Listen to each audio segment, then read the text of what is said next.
Hi there, I'm Deborah Nas and I'm here to discuss with you how to design successful tech products. This is part 2 in this video series. In the previous one, we talked more general about the methodology described in this book. This video will be more in-depth on how does that work with design strategies and what are recipes for success. Now, if you want to design a tech product that is designed for technology adoption, so people will love to buy it, to use it, and to keep on using it, then you need to make sure that you strengthen your product benefits and you mitigate possible consumer resistance. To do that, there's a set of 37 design strategies, 24 to strengthen product benefits and 13 to mitigate consumer resistance. For the more general context where this came from, please watch video number 1. Now I would just like to explain to you how does that work, what is a design strategy, and show you 2 examples, one from the benefits part and one from the resistance part. For example, B10, increase efficiency. What is that and how do you deliver value? You can do it in several ways, and each design strategy, as described in the book, has several tactics. And some of these tactics I'll share with you now. One way to increase efficiency is through the tactic change the product to increase efficiency. Take, for example, washing machines. You can apply technology to make washing machines more efficient, either by lowering their energy usage or, for example, their water usage. You can use load sensing technology, you can use dirt sensors, you can do automatic detergent dosing systems, optimizing washing cycles, or material innovations that reduce the resistance against the clothing through this in the cycles. All this is changing the product to make it more efficient. But you might also, for example, instead of making the product itself use less, do something in the product that generates energy. As for example, this Lightyear car, a car with integrated solar panels that generate about 12 kilometers an hour. One thing to keep in mind when you change the product to make it more efficient is that there's something what we call the direct rebound effect, meaning that consumers feel less guilty if something is more efficient. This is something, for example, that happened when people moved from traditional light bulbs to LED light bulbs. Because it was so much more energy efficient and better for the planet, or less worse for the planet, people felt less bad about leaving the lights on and let their lights burn for longer.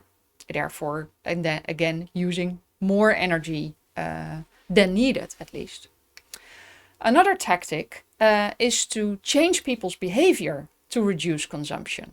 So that's, for example, something that's often used in hotel rooms. If you're in a hotel room, you often find a card that gives you a message and a request to reuse your towels. Now, it turns out that the more personal that message is, the more effective it is. So a sign that says, please reuse your towel, is less effective than a message that says the majority of other guests in this hotel reuse their towels, and that's less effective than the majority of guests in this room reuse their towels. The more personal that message feels, or the more similar it is to yourself as an end user, the more receptive you are to the message.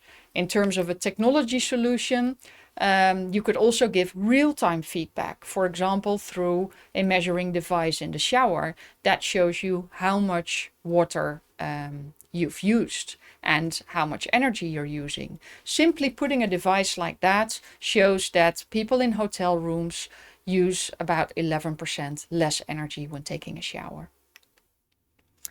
Another way to give real-time feedback through technology is to apply, for example, what we now call appliance fingerprinting.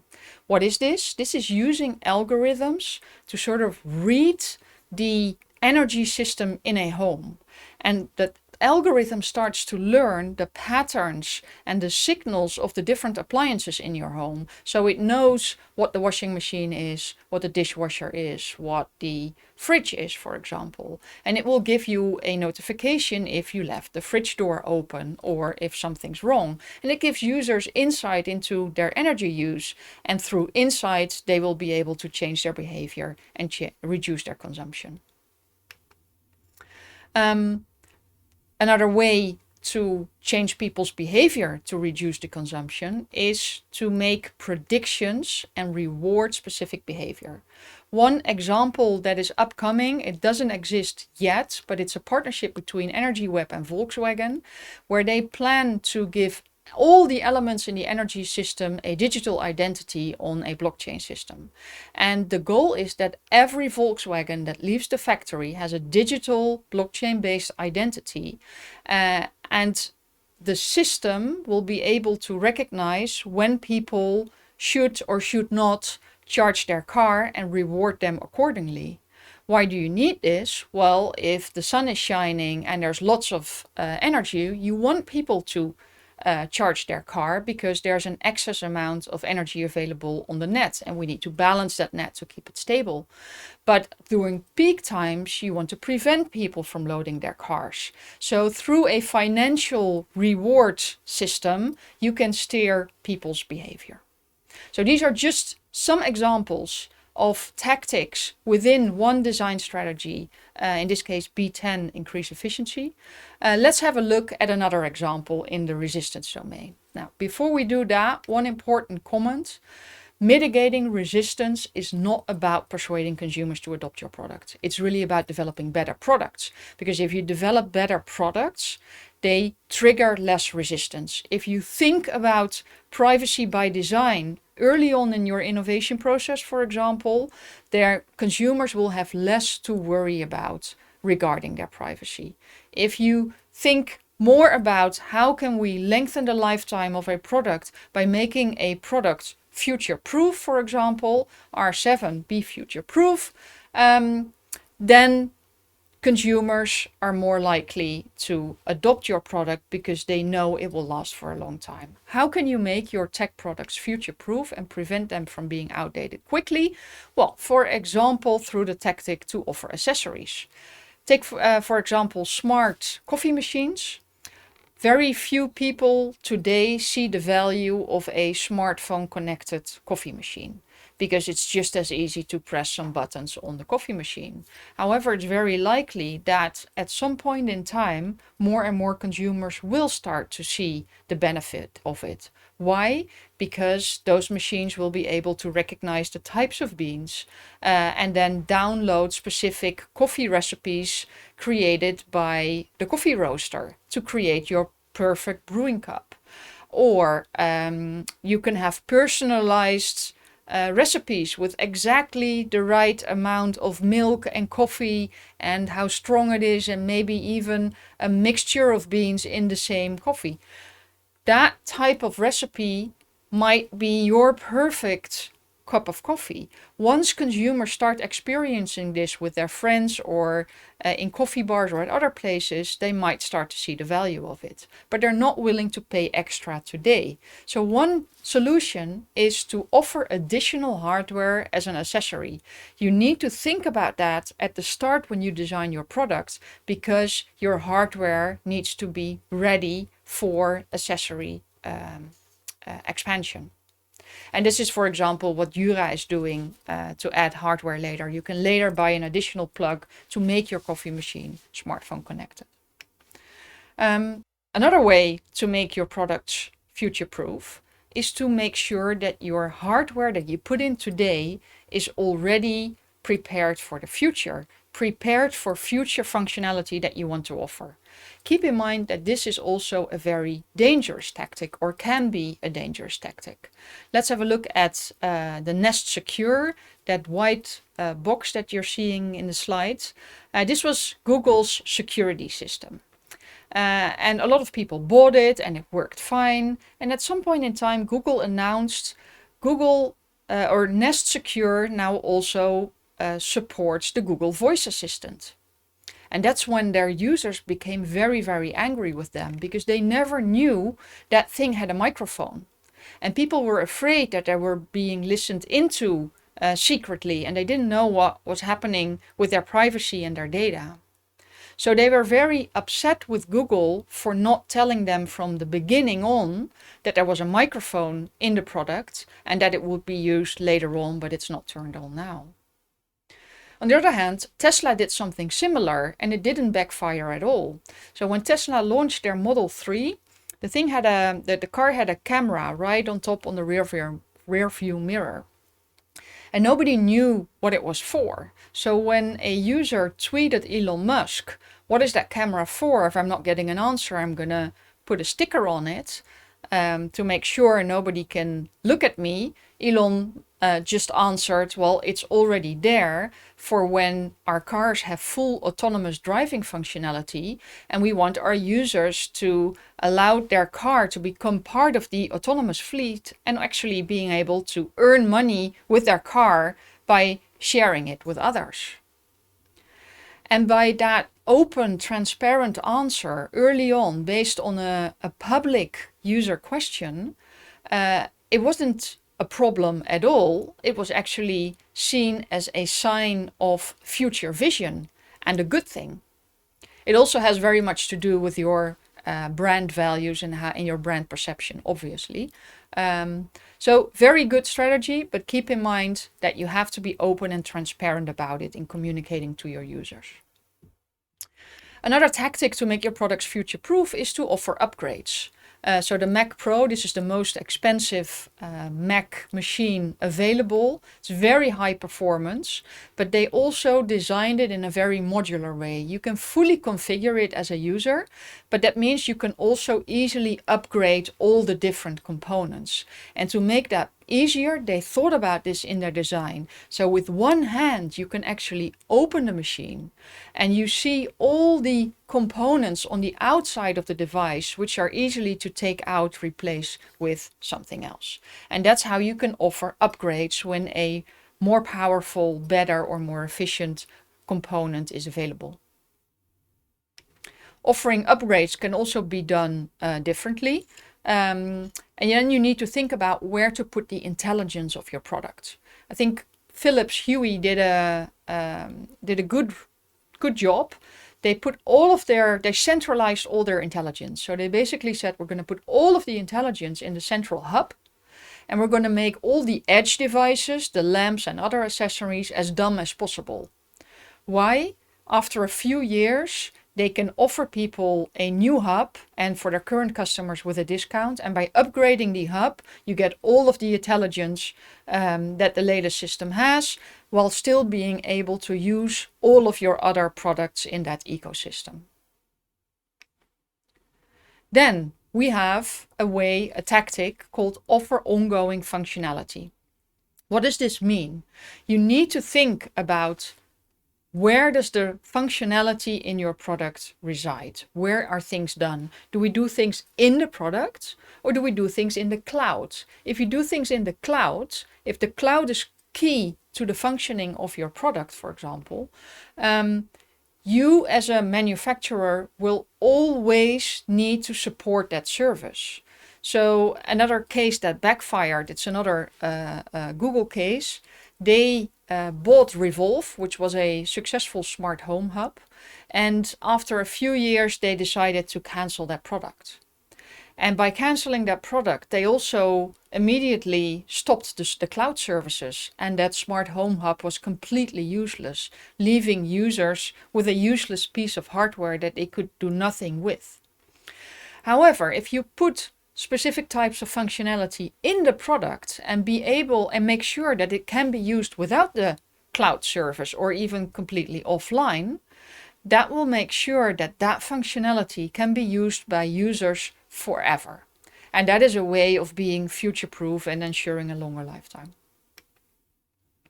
The last one is to offer your product as a service. It doesn't necessarily make the product more future-proof, but it makes sure that at least from the user perspective, they have access to the latest services. So for example, take SwapFeeds, an electric bike. Now as a user, instead of buying that bike, you rent it by the month. And when a new version becomes available with new functionality or higher speed or a better look, I can decide to take that other version, which is probably more expensive, and then this product can go to another user at a discount, for example. So it is a way for users to be more future-proof, even though you're not putting the solution in the product itself.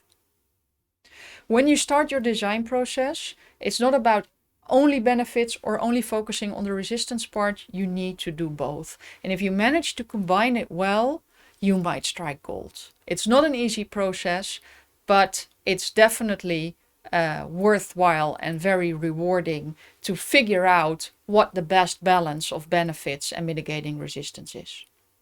Now, when looking at all the case studies that I did, I wondered, are there any recipes for success? Are there any sort of combinations of design strategies or ways to combine things that reoccur in successful products? And what are they?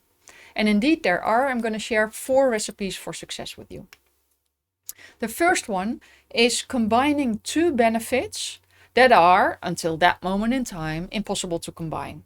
And that is, for example, what Tesla did. When they launched their Model S, they were the first company to say you don't need to compromise to drive electric.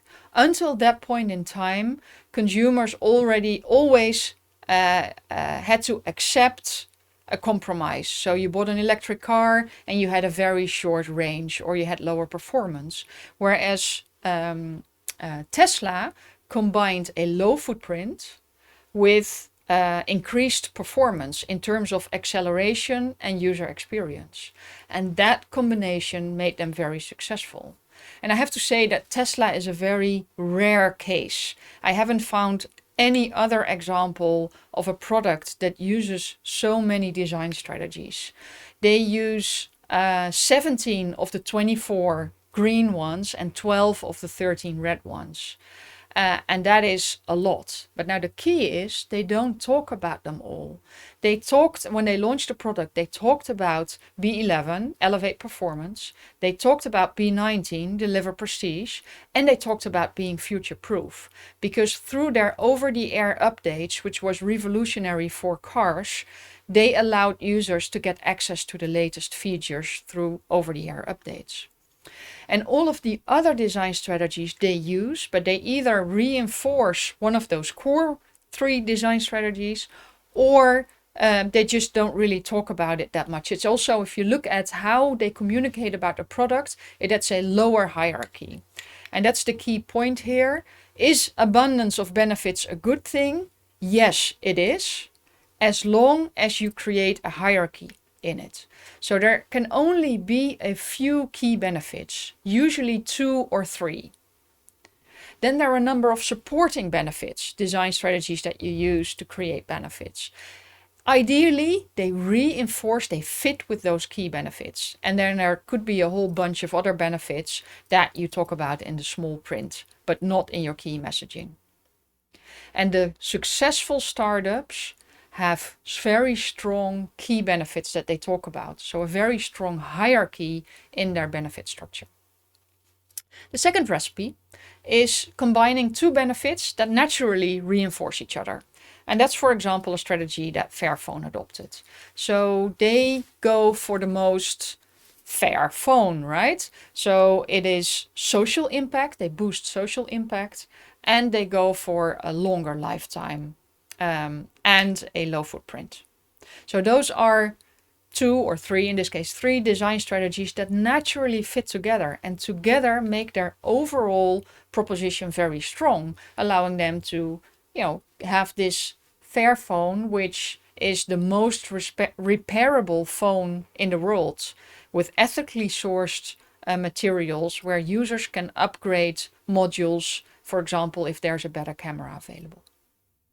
The third recipe is to unlock functionality for end users that until that point in time was only accessible to professionals.